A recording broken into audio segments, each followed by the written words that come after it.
नारा लगाते हैं हम अहले सुन्नत, ताजे शरीयत, ताजे शरीयत। इन्नल्लाह ला यंज़ुरु इला सुवरिकुम वलाकिन यंज़ुरु इला कुलूबिकुम व अअमालिकुम। अल्लाह तुम्हारी सूरतों को नहीं देखता है, अल्लाह तुम्हारी नीयतों और तुम्हारे अमाल को देखता है। और दीन सिखाने के लिए कई लाख के मजमे का होना जरूरी नहीं, बल्कि जिनको दीन सिखाने का जुनून और दीन सिखाने का दर्द जिनके सीने में है, उनके कमरे में एक आदमी भी अगर जाके कहे कि मुझको दीन सिखाए, तो उस आदमी पे लाजिम है कि वो उसको दीन सिखाए। इसलिए मजहब इस्लाम की गुफ्तगू करना, चाहे 5 आदमी रहे, चाहे 5000 रहें, चाहे 5 लाख रहें, आदमी को नेक नियति से गुफ्तगू करनी चाहिए। सरकार दो जहां की वो हदीस निगाह के सामने रहे। आका दो जहां इस्लाम ने कहा था कि अली, अगर तुम्हारी वजह से एक आदमी राह रास्ते पे आ गया, यह काम तुम्हारे लिए अरब के सुर्ख ऊंट से बेहतर। 1400 साल पहले अरब में लाल रंग का ऊंट, अरब के लोग उसे बहुत बड़ी नेमत समझते थे। वो ऊंट अगर किसी को मिल जाए तो अपने आप को बहुत खुशनसीब समझते थे। सरकार ने उसी का नाम लेके कहा कि अली, अगर तुम्हारी वजह से एक आदमी राह रास्ते पे आ गया तो जान लो कि यह काम तुम्हारे लिए अरब के सुर्ख ऊंट से बेहतर। इस दौरे पुरफितन और दौरे इंतशार में जहां के सड़कें बेपनाह बन गई, बिजलियां 24 घंटे रह रही हैं, हर घर में फ्रिज, एसी, कूलर लग गए, और साहब इस जमाने में जबकि गली कूचे में 5-5 मंजिला मकानात को आप गिन नहीं सके, 25-50 साल पहले रास्ते से हम लोग गुजरते थे, कच्ची दीवारें होती थी, छप्पर पे घास हम देखते थे। लेकिन आज जिस गली से गुजर जाए वहां 5-5 मंजिला इमारत। आज से 25 साल पहले किसी के दरवाजे पर कार नजर आती थी तो इलाके के सारे लोग जमा हो जाते थे। 50 साल पहले एम्बेसडर कार पर नजर पड़ती थी तो सारा गांव उसको देखने आता था। लेकिन आज की तारीख में अगर कोई 25 लाख की फॉर्च्यूनर भी खरीद ले, कोई उसको देखने नहीं आता, जो कि गाड़ियों की रेल पेल हो गई, मकानात कसरत से बन गए, कच्ची सारी दीवारें टूट गई, कच्ची सड़कें सीमेंटेड सड़क में तब्दील हो गई। ये सारी जाहिरी तरक्कियां तो हो गई समाज में, लेकिन जो सबसे बुरा इसका असर ये हुआ कि मकान तो है 5 मंजिल का, लेकिन उसमें कोई एक इंसान नजर नहीं आता। उसमें रहते हैं 50 लोग रहते हैं, आदमी रहते हैं, मगर कोई इंसान नजर नहीं आता। इंसान वो है जिसकी जबान से पड़ोसियों और रिश्तेदार को कोई तकलीफ ना पहुंचे। इंसान वो है जिसके प्लान और जिनके इरादों से किसी को नुकसान ना पहुंचे। इंसान वो है जिनका हाथ जब उठे तो दूसरों को लाभ और फायदा के लिए उठे। इंसान वो है जब उनके पांव चले तो किसी दूसरों की हाजत रवाई के लिए चले। सरकार दो जहां ने इसी तरह के इंसान के ताल्लुक से कहा कि वल्लाहि ला युमिन, वल्लाहि ला युमिन, वल्लाहि ला युमिन। हुजूर ने 3 बार कसम खाई। सरकार को कसम खाने की क्या जरूरत थी? हुजूर तो सच्चों के सरदार का नाम है। सरकार ने कहा कि अल्लाह एक है, हमने मान लिया। सरकार ने कहा कि कुरान करीम अल्लाह की किताब है, हमने तस्लीम कर ली। सरकार ने कहा कि क़यामत का दिन हक है, हमने मान लिया। तो हुजूर को कसम खाने की क्या जरूरत थी? सरकार ने 3 बार कसम खाई, अल्लाह की कसम वो मोमिन नहीं। इसका मतलब है कि कोई बहुत अहम बात है। सरकार अपने गुलामों के दिल में उस जुमले को ताकीदी तौर पर उसे अहम बना के पेश करना चाहते हैं, ताकि मेरा गुलाम ये जान ले कि बहुत इंपॉर्टेंट बात है। हुजूर ने 3 बार कसम खा के आपने कहा कि वो मोमिन नहीं। कीला मन या रसूल अल्लाह, कहा गया सरकार कौन मोमिन नहीं? हुजूर फरमाते अल्लज़ी ला यअमनु जारुहु बवाइक़हु, वह शख्स मोमिन नहीं जिसका पड़ोसी जिसकी तकलीफ से महफूज न रहे। अब जाहिर सी बात है, सरकार दो जहां ने इस हदीस पाक में एक इंसान की क्वालिटीज को बयान किया है कि सच्चा पड़ोसी, सच्चा इंसान वो है जिनसे उनका पड़ोसी बिल्कुल सेफ रहे। पड़ोसी को कोई खतरा उसके ना प्लान से हो, ना उसकी जबान से हो, ना उसके हाथ पांव से हो। इस दौर में ऐसा आदमी जो इस हदीस के मुताबिक वो खरा उतरे کہ جن کا ارد گرد ان کا پڑوسی ان سے ہمیشہ لابھ ہی پائے، کوئی ہانی اس کو نہ ہو۔ وہ پڑوسی ان کی بیٹی پہ بری نگاہ نہ ڈالے، وہ پڑوسی ان کی بیوی کی عزت خراب نہ کرے، وہ پڑوسی ان کی زمین پہ غاصبانہ قبضہ نہ کرے، وہ پڑوسی ان کی غیر موجودگی میں ان کے بال بچوں ان کے گھر بار کی حفاظت کرے، وہ پڑوسی ان کو پہنچنے والی تکلیف کا بدلہ وہ تکلیف سے نہ دے کر بلکہ وہ صبر کرے۔ اس طرح کا آدمی کروڑوں میں ڈھونڈنے سے نہیں ملتا۔ مکان تو ایک ڈھونڈو ہزاروں ملتے ہیں، مگر ایک انسان نہیں ملتا۔ وہ انسان جس کو امریکہ کی زبان میں کہا جائے کہ the best man is one who is profitable for others, یعنی سچا آدمی وہ ہے جو دوسروں کو لابھ پہنچانے والا ہو۔ آدمی اسی لیے جی لیو فار ادرز، دوسروں کے لیے زندہ رہو، ضرورت سے زیادہ پیسے اس لیے کماؤ کہ اس پیسے میں بے شمار لوگوں کے حقوق رکھ دیے جاتے ہیں، اور جب تک سبوں کے حقوق ادا ہوتے ہیں اس پیسے میں برکتیں ہوتی رہتی ہیں، اور جب آدمی اس پیسے کو دانت سے پکڑ کر صرف اپنے لیے محفوظ کر لیتا ہے، اللہ تعالیٰ اس پیسے سے برکتیں اٹھا لیتا ہے۔ تو آدمی اس لیے دوسروں کے لیے زندہ رہے، اپنے ماں باپ کے لیے، اپنی بیوی اپنے بچوں کے لیے، اپنے رشتہ دار اپنے پڑوسیوں کے لیے، دوسروں کے لیے وہ زندہ رہے۔ بل گیٹس دنیا کا سب سے بڑا مالدار، وہ صاحب مائکروسافٹ کمپنی کا مالک، وہ کہتا ہے کہ اتنی دولتیں میرے پاس ہیں، میں کروں کیا؟ اب ان دولتوں کو انہوں نے 3 حصوں میں کیا۔ ایک حصہ لوگوں کی تعلیم کے پیچھے وہ خرچ کرے، ایک حصہ غریبوں مسکینوں معذوروں اور عام محتاجوں کے علاج کے لیے وہ خرچ کریں گے، اور ایک حصہ کو انہوں نے اپنی ذاتی ضرورت کے لیے انہوں نے رکھا۔ اتنا بڑا آدمی ہندوستان میں ٹاٹا برلا جندل متل یہ سارے بڑے بڑے ادیوگ پتی ہیں، ان کے پاس اتنے پیسے ہیں کہ اس کمپنی کو معلوم نہیں کتنے پیسے اس کے پاس ہیں۔ یہ لوگ ہندوستان میں سڑکوں کے نرمان کے پیچھے اپنا پیسہ لگاتے ہیں، کہیں گارڈننگ کے پیچھے پیسہ لگاتے ہیں، کہیں واٹر پلان کے پیچھے پیسہ لگاتے ہیں، کہیں نیتر دان شیور لگا کے پیسہ خرچ کرتے ہیں، کہیں بلڈ ڈونیشن کا شیور لگاتے ہیں۔ وہ کہتے ہیں کہ پیسہ اتنے ہیں کہ میں کیا کروں، تو یہ پیسہ وہ ہے جو دوسروں کے کام آئے۔ ہندوستان میں یونیسیف کے ذریعہ جو پولیو کی بوند پلانے کی جو تحریک چلی ہے، اس میں امریکہ کی تنظیم کا ہاتھ ہے، اور ورلڈ بینک سے قرض ملتے ہیں سڑکوں کی تعمیر اور اسکول کی تعمیر کرنے کے لیے۔ آدمی وہی ہے جو دوسروں کو لابھ پہنچائے۔ تو میں یہاں ٹھہر کے ایک بات کہنا چاہتا ہوں، بات کتنی پیاری ہے۔ آدمی وہی ہے جو راستے سے کوئی تکلیف دہ چیز کو ہٹا دے، اپنے گھر کی دیوار اتنی اونچی نہ کرے کہ جس سے پڑوس والے کی ہوا رک جائے، اگر پڑوسی کوئی اس کے دیوار میں کیل ٹھوکے تو اس کو ٹھوکنے دے دے، یعنی اس طرح جیے کہ صرف دوسروں کو اس سے فائدہ ہی پہنچے، کوئی نقصان کا تصور نہ ہو۔ آج امریکہ کے لوگ کہتے ہیں کہ دنیا غم سے بھر گئی، یعنی ہر آدمی دوسرے کو کشٹ دینا چاہتا ہے۔ وہ جب زبان کھولتا ہے تو دوسرے کو گالی دیتا ہے، ہاتھ اٹھاتا ہے تو ظلم کرتا ہے، پاؤں سے چلتا ہے تو کسی کو جھوٹے مقدمہ اور کیس میں پھنسانے کے لیے وہ چلتا ہے۔ تو امریکہ کے لوگ کہتے ہیں کیوں غم کو بڑھا رہے ہیں آپ، یہ دنیا تو ایسے ہی غم سے بھری ہے۔ ہر آدمی مکانات کے مقابلے میں پریشان ہے، چاہے اس کی صحت خراب ہو جائے، ہر آدمی بال بچوں کو ڈاکٹر انجینئر بنانے کے لیے پریشان ہے، چاہے اسی جستجو اسی فکر میں اس کی زندگی تباہ ہو جائے۔ ہر آدمی اپنے پڑوس کی کار کے مقابلے میں اس سے بہتر کار لانے کے لیے پریشان ہے، وہ تو ایسے ہی پریشان ہے۔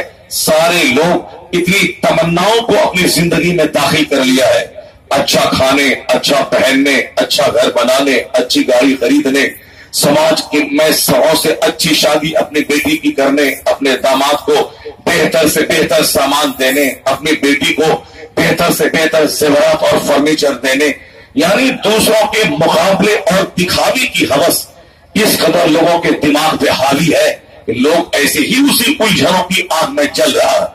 جو ارب پتی ہے وہ بھی جل رہا ہے، کھرب پتی ہے وہ بھی جل رہا ہے، جو غریب اور مسکین ہے وہ بھی بھیک مانگ کر کے اپنی خواہشات کی تکمیل کے لیے اسی تمناؤں کی آگ میں وہ جل رہا ہے۔ ساری دنیا تو جل ہی رہی ہے۔ اگر پیسہ کسی مصیبت کا حل ہوتا تو ارب پتی کا چہرہ کالا نہیں ہوتا، ارب پتی کے پاس درجنوں بیماریاں نہ ہوتی، ارب پتی 8 گھنٹے کی گہری نیند کو بلانے کے لیے دوائی کا استعمال نہیں کرتا، ارب پتی کو بزنس کے خسارے میں پڑنے کا کوئی ملال نہیں ہوتا، ارب پتی کو ان کی اولاد کے تباہ ہونے کا کوئی صدمہ نہ ہوتا۔ غریب 8 گھنٹے مزدوری کر کے جو 12 گھنٹے کی نیند لیتا ہے اس نیل کو دیکھ کر وہ ارب پتی اپنے سے بہتر اس کو سمجھتا ہے کہ ان کے پاس 50 کروڑ کا بنگلہ نہیں ہے، لیکن جو ان کے پاس مفت کی نیند آ گئی ہے، جس کی لذتیں یہ مزدور اٹھا رہا ہے، ان لذتوں سے دنیا کے کروڑوں ارب پتی محروم ہیں، اس لیے کہ وہاں مکان ہے، وہاں سچی خوشی نہیں ہے، یہاں محنت ہے، سادگی ہے، یہاں سچی خوشی موجود ہے۔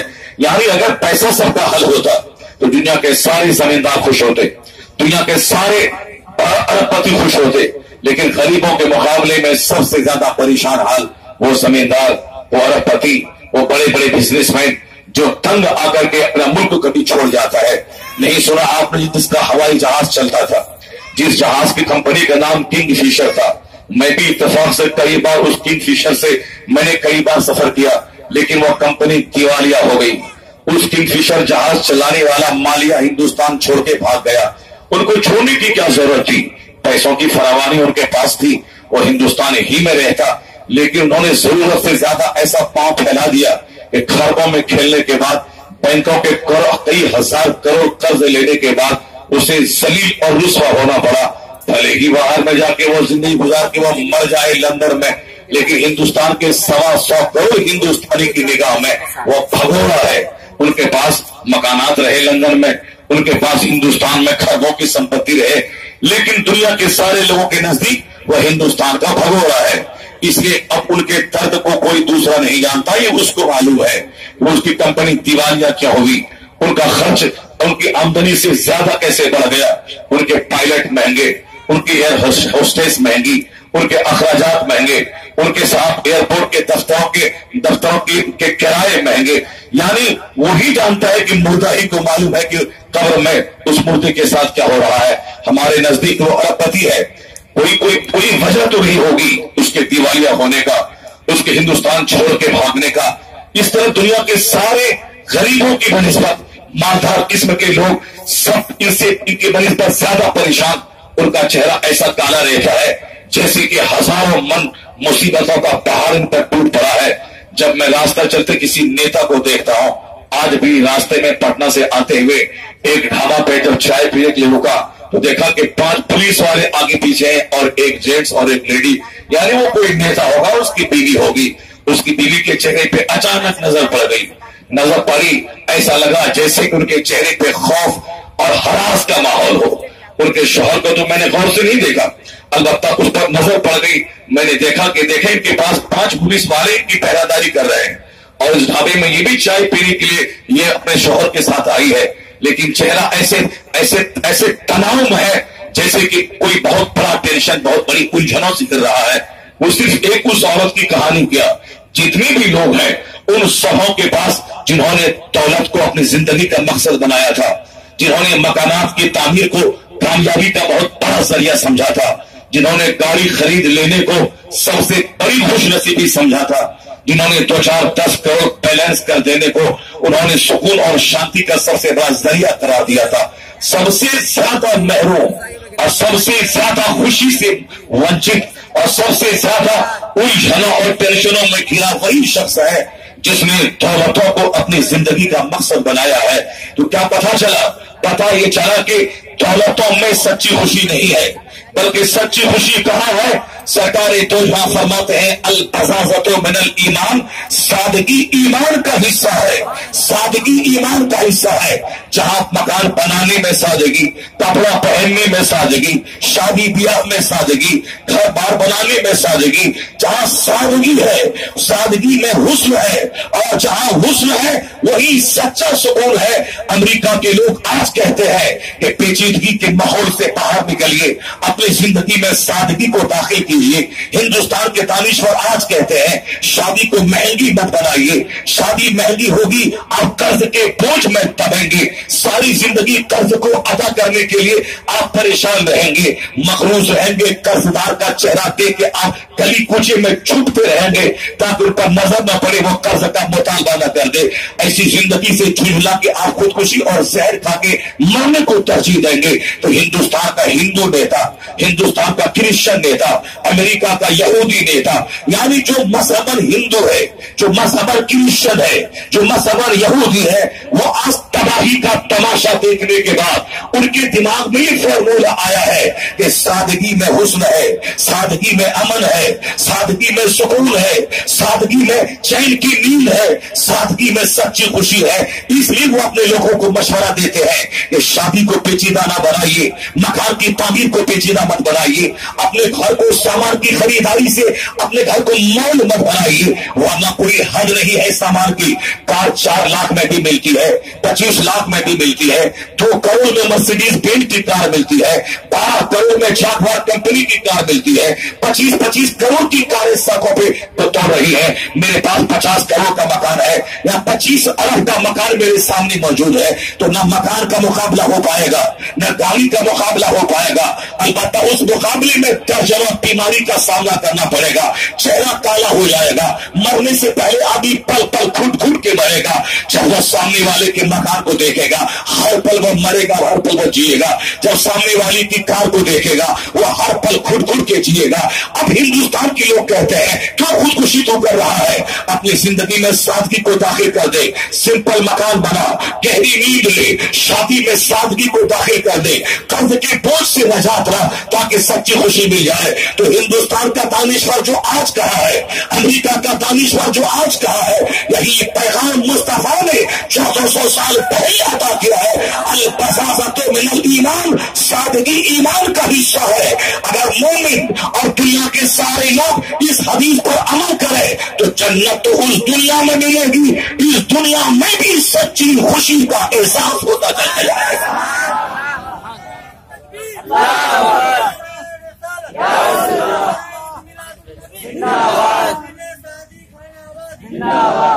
सरकार दो जहां सल्लल्लाहु अलैहि वसल्लम के फरमान अजीम शान में जो हमारे लिए जीवन दान है, जो हमारे लिए इक्सीर हयात है, जो हमारे लिए शानदार मार्गदर्शन है, सरकार दो जहां ने शानदार जो हमें स्टाइल ऑफ लिविंग दिया है, उस स्टाइल ऑफ लिविंग पर अमल करके काफिरों को भी इस दुनिया में फायदा हो सकता है, दुनिया के सारे लोग फायदा उठा सकते हैं।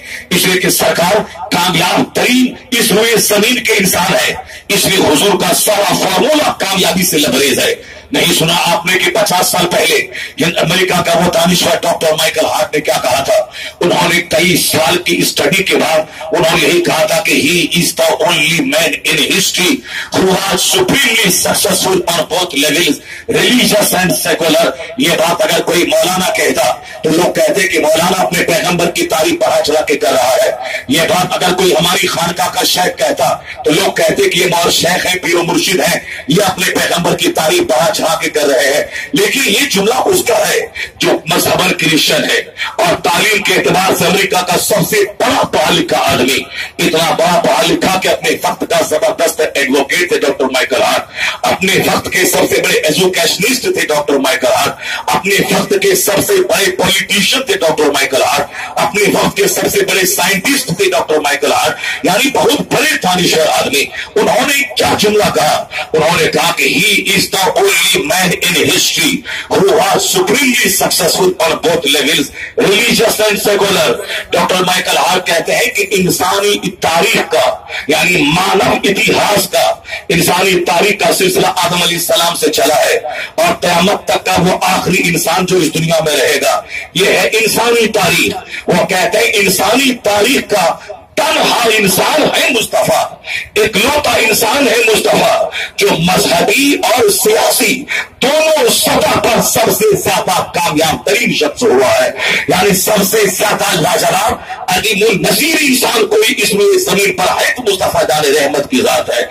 इसलिए कि 1400 साल के अंदर इसमें जमीन पर सबसे ज्यादा जिनका कानून जो सबसे बुलंद रहा, जिनका ज़ाब्ता दुनिया के करोड़ों लोगों ने अपनी जिंदगी में दाखिल किया, जिनका नाम सबसे ज्यादा दुनिया में लिया जाता है, जिन्होंने दुनिया की तहजीब, दुनिया का कल्चर, दुनिया का जोग्राफिया बदल दिया, वो तनआसात मुस्तफा जाने रहमत की है कि आज की तारीख में 1400 साल गुजर जाने के बाद 125 करोड़ कलमा पढ़ने वाला अगर रोजाना सिर्फ एक बार वो कलमा पढ़े ला इलाहा इल्लल्लाह मुहम्मदुर रसूलुल्लाह, तो इसका मतलब है कि एक बार अगर हर मुसलमान कलमा पढ़े, ये और बात है कि कई मुसलमान हजार बार ये कलमा पढ़ता है, लेकिन एक बार भी अगर ये कलमा पढ़ा जाए तो 1400 साल साल गुजर जाने के बाद उस जबरदस्त शख्सियत का नाम है मुस्तफा कि रोजाना 125 करोड़ बार जबान पे लफ्ज़ मोहम्मद अदा किया जाता है। और दुनिया में 125 करोड़ लोग ऐसे आज मौजूद हैं जिन्होंने अपने नाम के साथ सरकार दो जहां की गुलामी को मंसूब, सरकार दो जहां की तरफ अपनी गुलामी को मंसूब करते हुए अपना नाम के साथ सबसे पहले वो मोहम्मद लिखता है। मोहम्मद शहरयार रजा कादरी, मोहम्मद अहमद रजा कादरी, मोहम्मद मुस्तफा रजा कादरी, मोहम्मद सैयद रजा कादरी, यानी अपने नाम के साथ लफ्ज़ मोहम्मद जोड़ता है।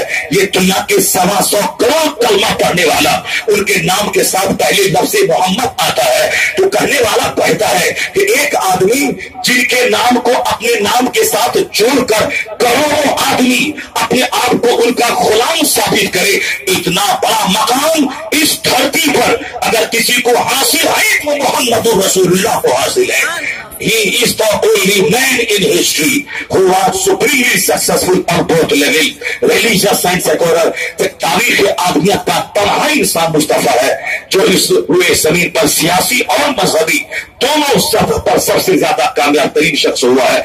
इसलिए सरकार दो जहां का फॉर्मूला इस कदर हमारी प्राइवेट लाइफ, हमारी कलेक्टिव लाइफ, हमारी इनफरादी जिंदगी, हमारी इज्तिमाई जिंदगी, हमारी समाजी जिंदगी, हमारी माशरती जिंदगी, हमारी आइली जिंदगी, हमारी मुल्की और बैनुल अक़वामी जिंदगी, यानी from the cradle to the grave, माँ की गोद से लेकर कब्र की गोद तक जिन मरहलों से आदमी गुजरता है, जिन स्टेजों से आदमी गुजरता है, उन तमाम मराही, उन तमाम डिपार्टमेंट, उन तमाम शोबों में जो हुजूर ने हमें रहनुमाई की है कि ऐसे जियो ऐसे मत जियो, ऐसे खाओ ऐसे मत खाओ, ऐसे बैठो ऐसे मत बैठो, ये पहनो और वो मत पहनो, ऐसे चलो ऐसे मत चलो, ऐसे सो ऐसे मत सो, ऐसे खाने से पहले बैठो ऐसे मत बैठो। यानी आदमी की जिंदगी में एक तरफ कपड़ा है, एक तरफ खाना है, एक तरफ सोना है, एक तरफ शादी ब्याह करना है और बच्चा पैदा करना है। या तो उस आदमी कभी खेत में नजर आता है, या कभी दुकान में नजर आता है, या कभी मैदान में जंग करता हुआ नजर आता